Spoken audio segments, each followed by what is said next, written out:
And we are live. Welcome to Olivia's Stories, ladies and gentlemen. I cheated on my husband, and he spared no mercy in ruining my life. When I say he had spared no expense in ruining me, I mean it to the truth. My husband didn't even think twice about how this would tell on him or report on our family situation. It was like I had ceased to exist to him once he found out about my cheating mistake. I became nothing to him, and he proceeded to treat me like what I was. For someone that had been married to him for over 7 years, he had sure treated me like a stranger. This was something that could have been solved with therapy and the likes. I mean, we had been in love once upon a time and had been married.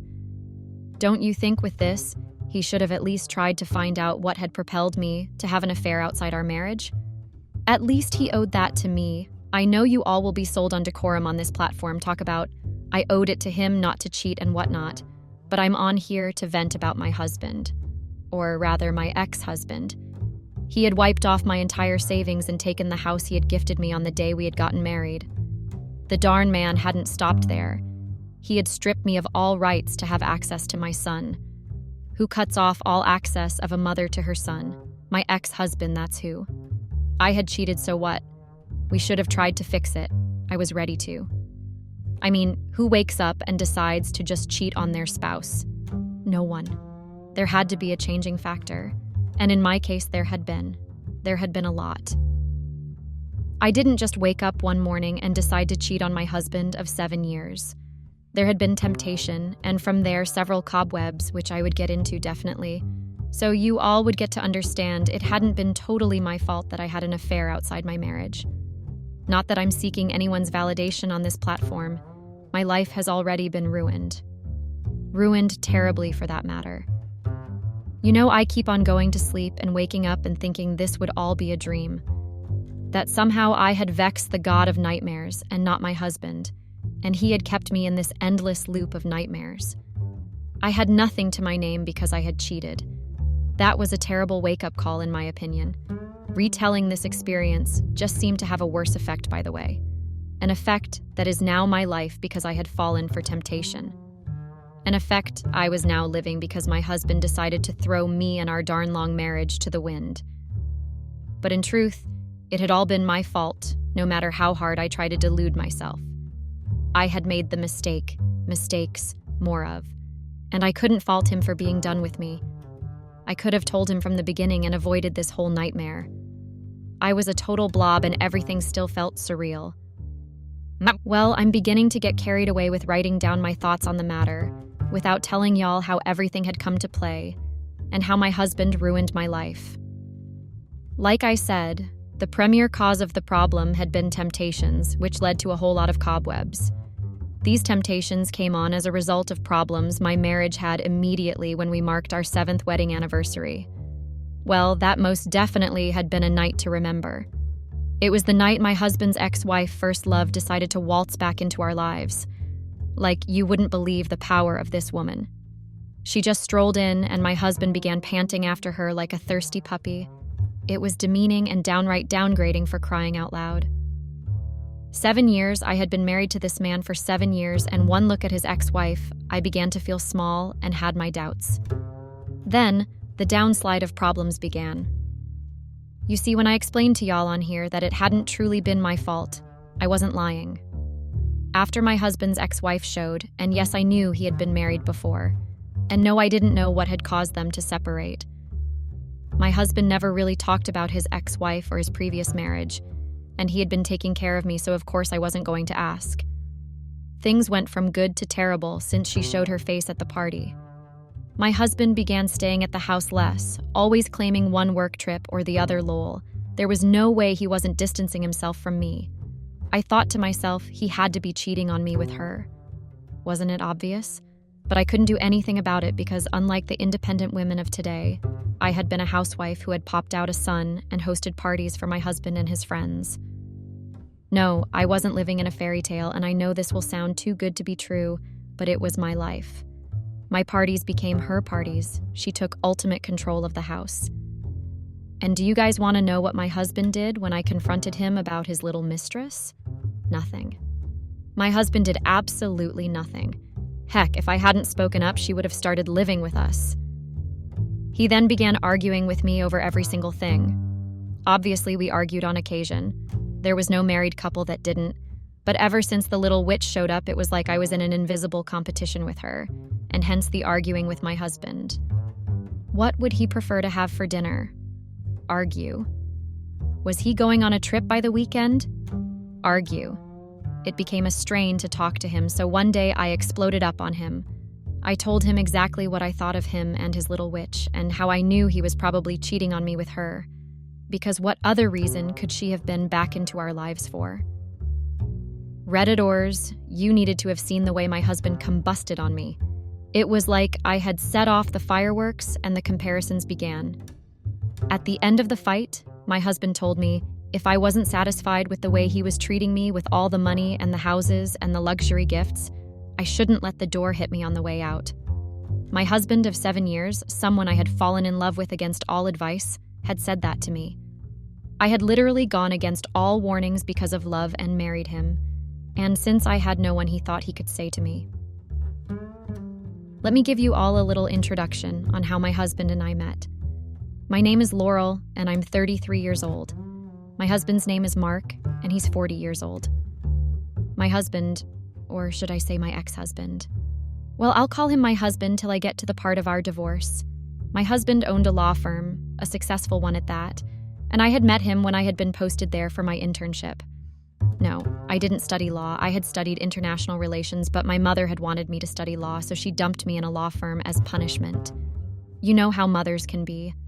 I wasn't even where the real stuff happened. I had been stuck with the solicitors back then, but I remember I met my husband when he had thrown a workers' retreat. I had badmouthed him in front of everyone, not knowing he was the owner of the law firm, and as a way to make it up to him, I became his coffee fetcher. Cliché, right? Same thing my friends had said. We had started dating a year later after my internship had ended. Luckily, I wasn't employed in the company once I was done with college, unless it would have been an office scandal. As it then, I hadn't known my husband had been married before. I got to find out with the whole of my family when he took us out for dinner and we bumped into her in a restaurant. I mean, how small could the whole of Connecticut be that we had to have ran into her there? The tension at the restaurant that evening had been so thick that even a chainsaw couldn't cut it.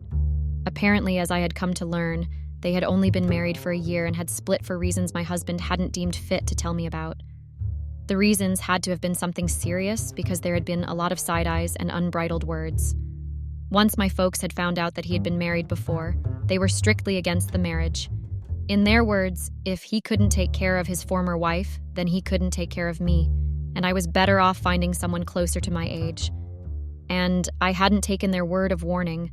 My parents had me cut off because I went ahead with the relationship. After a year of dating, my husband proposed, and true to their words, my parents hadn't shown up for my wedding.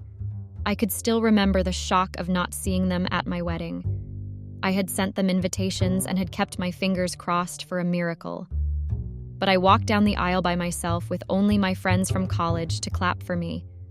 I had done all that because I had loved him. I had gone against my parents' wishes to marry this man, and after 7 years here, he was calmly telling me I could use the door if I didn't like that his ex-wife was back in his life. Can you imagine the dimwit? Why wouldn't I have cheated back? Well, I didn't leave, of course.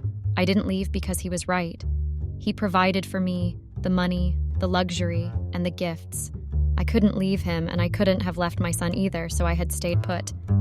I was frustrated and desperately needed someone to talk to. So when that person came by, I took the opportunity, not knowing I was setting up a landslide for myself. My husband's partner in his law firm, Gary.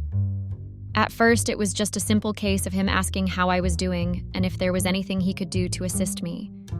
He had been so kind, so I found myself drifting more and more to him as my husband drifted away from me. My husband could be gone for more than 2 weeks on a business trip. I had wondered what kind of case could make a lawyer be gone for almost a month. I mean, he always had his cases at home base.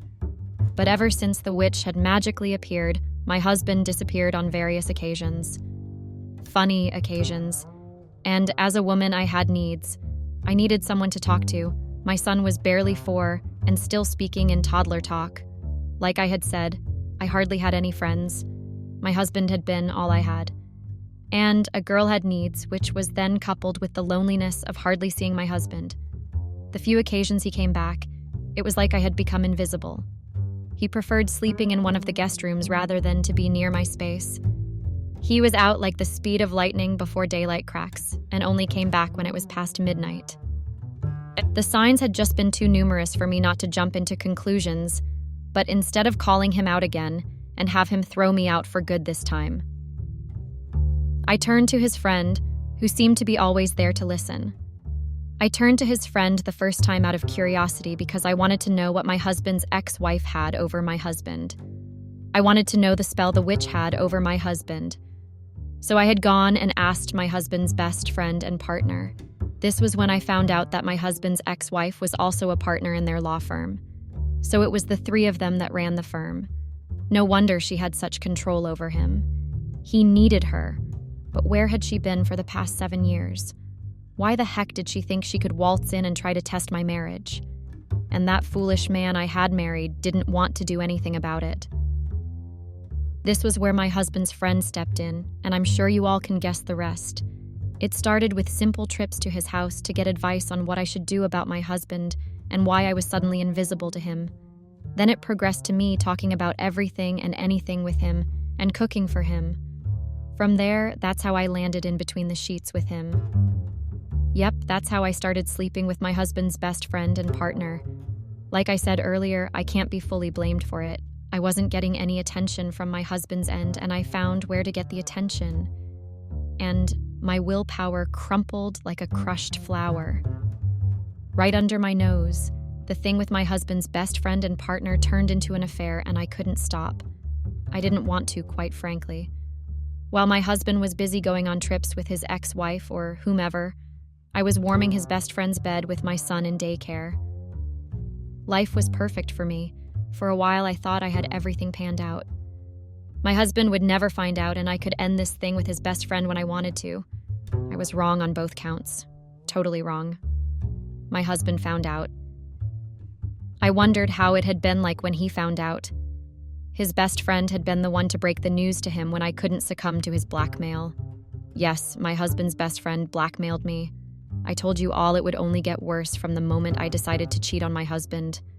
This was how my perfect life with my affair took a turn. A month after hiding and enjoying an affair with my husband's best friend behind his back, my husband came back and started liking my company again. He even sought me out on all occasions, and the problem with his ex-wife wasn't a problem anymore.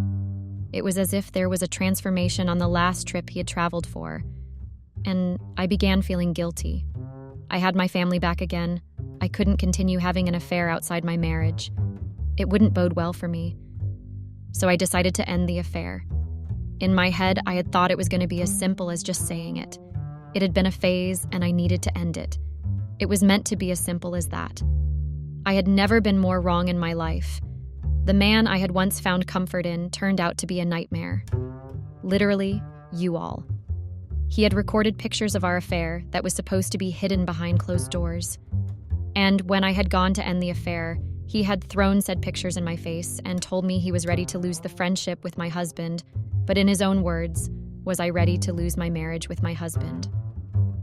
The car that was my life now started its journey downward on the slope of disasters. Yes, this was how my husband's best friend began blackmailing me. It started with little things like a copy of deeds, which I had no idea what he needed to use that for. I mean, I could sacrifice a couple of papers over me losing my marriage. Even though I wasn't in it for love anymore, I wouldn't even have nowhere to start to cater for myself and my child if my husband kicked me out. I didn't know how soon my fear would come to pass. From a couple of papers to keys to some drawers, the tasks to buy my husband's best friend's silence over our affair became harder by the day. The evil man wanted the firm for himself. That's what I had found out, and I couldn't keep giving him easy access to all the hard work and sweat my husband had put in to raise his company. That's when my husband's best friend became my nightmare. The threats tripled from just telling my husband about our affair, but forwarding it to their clients to diminish my husband's reputation to making threats on my son. I had to give him what he wanted. The fear of losing my marriage had conquered all the fear of my husband losing the ownership rights of his firm. Once again, I had never been so wrong and foolish in my life. I made another foolish mistake. I handed him another important document. How had I known I had made a foolish mistake? It came to slap me back in the face when my husband came back from work one day and threw papers of my affair right in my face. Like, how had I been so foolish to not see that coming? I had trusted the devil. I had trusted him to hide a lie when he was the father of lies. The time after my husband threw the pictures in my face had been a blur because he hadn't confronted me yet. He had just left me in the house and hadn't come home not even once. I hadn't known what had been happening in his head or what he was planning to do to me. I just had this dreadful feeling in my head that I was definitely done for, so I decided to start planning how I would sell most of the things he had gotten for me. My eyes had been on the condo he had gotten for me when I had given birth to my son. I could sell that and use the money to move to another city and start a new life for me and my son. I didn't know my husband's plans were going to disrupt mine totally. The fruition of my husband's plans began when he stumbled angrily into the house one evening and flung divorce papers in my face and carried my son out of the house. You remember that downward slope I had said my car, which was my life, was on? Yeah, at this point it had crashed and was tumbling in a non-stop motion.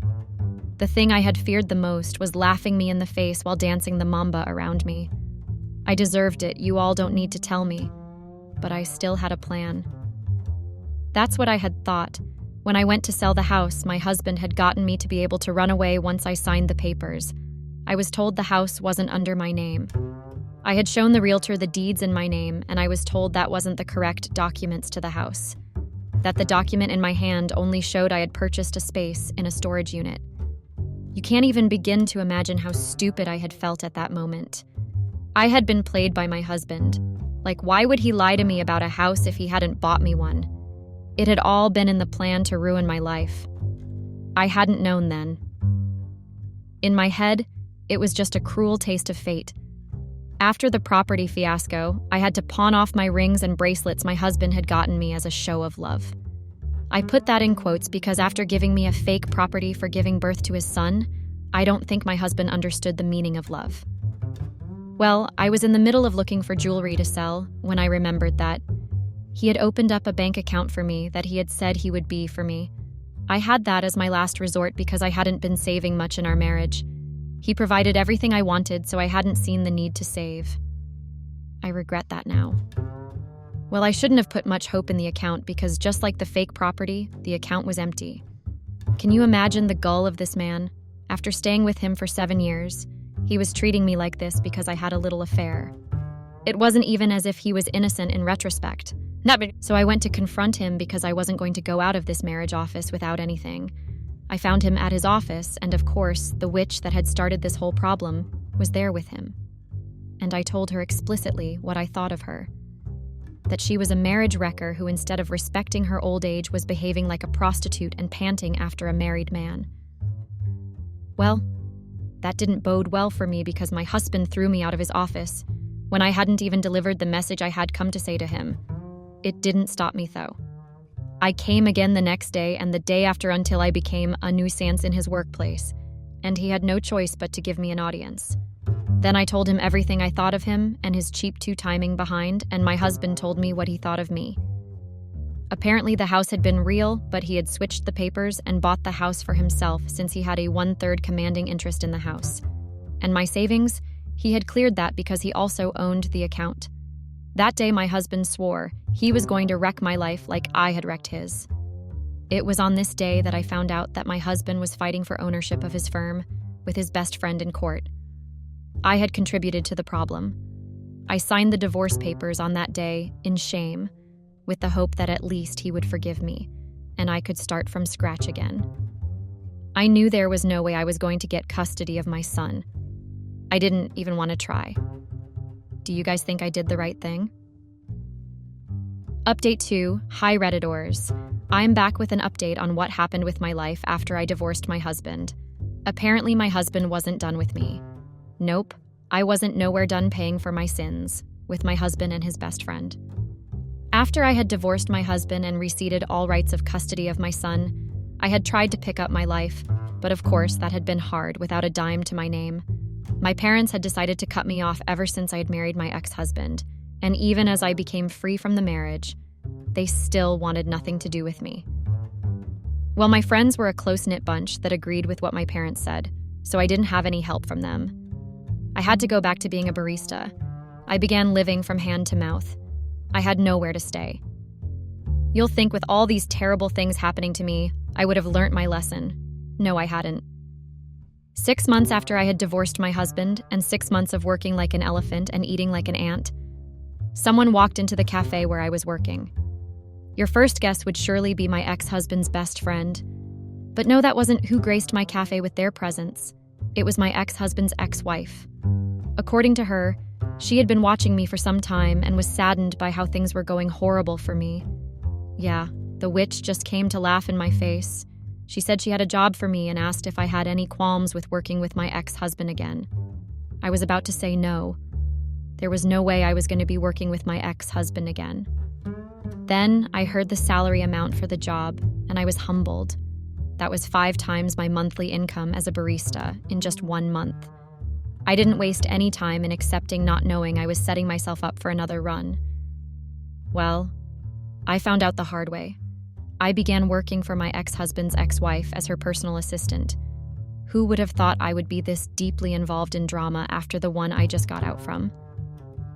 I'm sure you guys didn't see this coming. It was like I was living a dream. Scratch that, I was living in a nightmare. Like, has anyone ever experienced this level of drama in their lives, or am I the only one that's always singled out for bad things? There was no way the life I was living was normal or real or true in any way. No matter how hard I wished it was a dream, this was my reality. During the beginning weeks, things hadn't been weird at all. I didn't even get to see my ex-husband, but things began to get weird and suspicious, and I was in the middle of it once more. My ex-husband's ex-wife, my boss more of, had an imitator in her office most of the time whenever I went there to submit a document she asked for. The lawyers supposed to defend the law and have a clean slate free of crime were the ones doing the most evil things. I didn't know what she'd been using the imitator for. In fact, how I had found out she had been using an imitator was when she told me to go and drop off the document I had gotten from my ex-husband's personal secretary.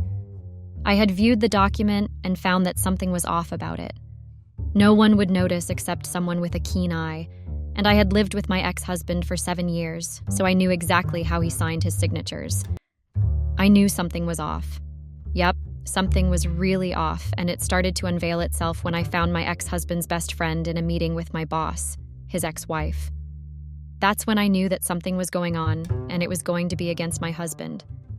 But I couldn't do anything about it. I was an employee of his ex-wife, and he had cut me out of his life. My only hope was that my child was safe and not involved in whatever they had planned. They began to let me in on their plans, scratch that. They began to slip with their plans in front of me when my boss ordered me to make copies of a CAFO of a house. You all would never guess what just landed in my lap. My boss had just told me to go make copies of the rights to the ownership of my house. The house my husband had allegedly bought for me, but bought back for himself in his attempt to ruin me. Like, can you imagine my stroke of luck? What was she doing with it? It was none of my business, so I just did my job and made copies of the papers like she had told me to. But the feeling of holding what had rightfully been the papers to my property in my hand, after I had let it slip from my fingers, that had stung. I was sure that was what my boss had wanted to accomplish. She wanted me to know how it felt, not having something to call my own. After that incident, it seemed their plans started working for them because my ex-husband came back from his trip and began searching his whole office for important documents. I had heard that he had thrown a tantrum when he couldn't find whatever he was looking for. Apparently, he hadn't known I was now working for his ex-wife, and I didn't run into him. You want to know when things became truly suspicious and horrible for me? I mean, it was like I couldn't have a single moment of peace ever since I had cheated.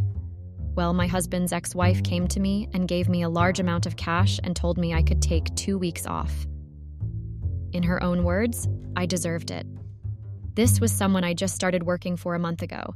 I should have known I was being set up. I had no clue until it all unfolded before my eyes. I took her money and went to rent a room and just rest from all the hassle I had been through. Yeah, then the police and my ex-husband came knocking. I had no idea how they had found out where I lived, but they barged in and started rapping in Spanish to my ears.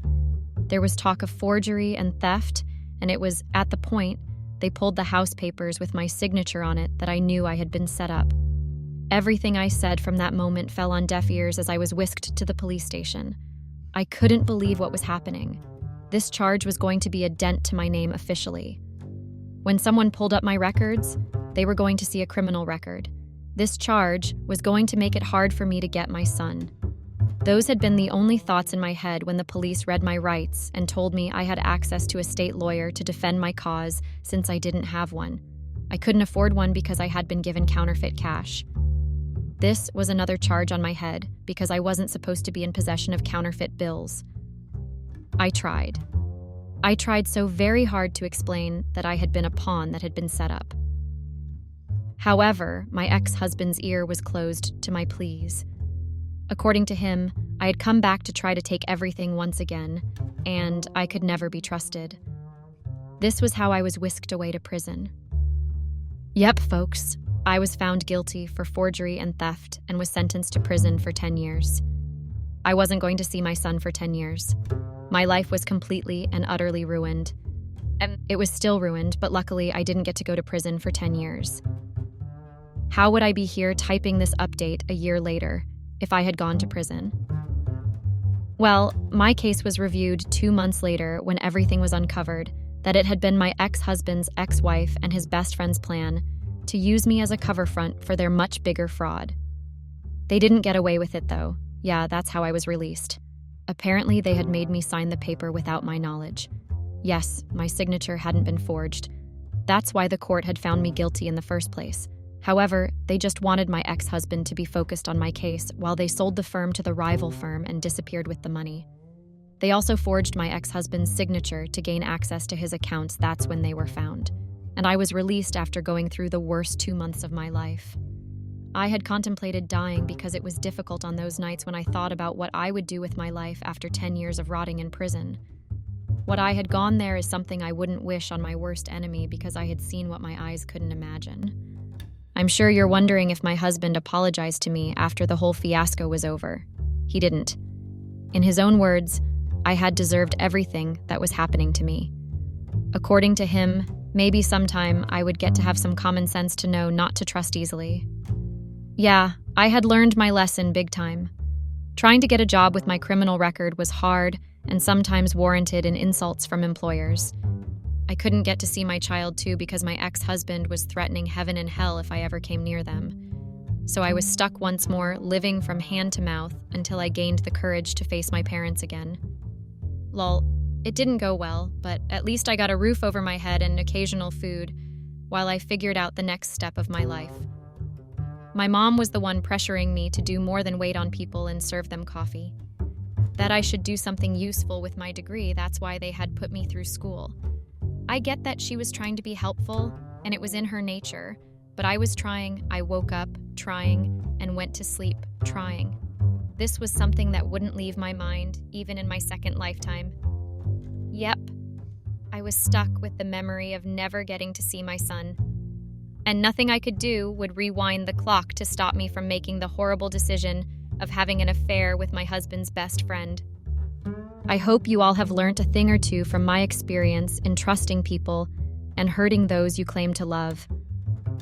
I had caused my problem myself when I had cheated on my husband as an effort to curb my loneliness. It had been stupid, and I will continue facing the consequences of my actions by not getting to watch my child grow up. That's one thing I was going to miss, and it pains me to the depths of my soul. I hope one day my ex-husband gets to allow me back into my child's life. As for you folks, I hope you guys get to learn not to trust just anyone, even if it's your closest pal, because they can turn around to bring about your downfall, and family always has your back, no matter if they cut you off for eternity. They would have your back still. This doesn't mean you should ever succumb to having an affair outside your marriage. You would learn the hard way like I did. I'm still trying to pick up my life after I was left with nothing, and it's been hard every step of the way. But I'm thinking, I'll move to a new city and start life over again. Maybe see if with a new place there will be new opportunities. Well, I hope you have a good life, Redditors, and stay away from trouble. Bye.